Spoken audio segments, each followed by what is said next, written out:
2x to the fourth minus 7x squared plus 5 equals 0.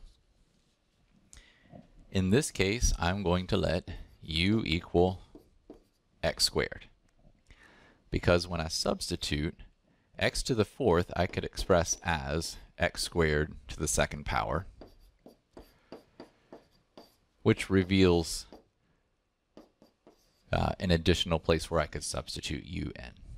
But more importantly, after I make that substitution, the resulting polynomial is quadratic. And because it's quadratic, I can go through and factor. Or I can try to factor. It may or may not factor, but I can always attempt to. And if it doesn't, then we can use completing the square or the quadratic formula.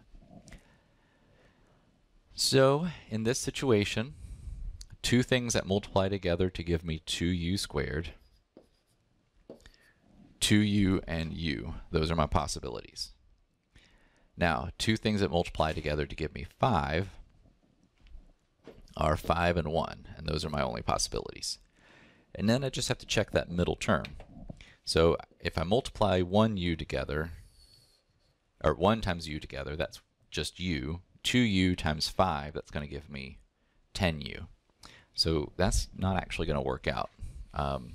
Let's switch the positions of the 5 and the 1 and see if that works. So 5 here, 1 there. So 5 times u is 5u. 2u times 1 is 2u. And we need these to combine to negative 7u, so I want them both to be negative, which means I'm going to put negatives here and here. So I have it factored. And the next thing that I need to do is set each of those factors equal to 0.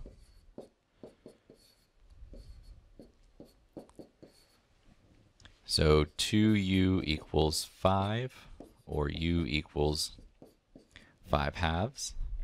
And over here, u equals positive 1. Now, I'm going to go back and solve for the original variable. So substituting u back for x squared.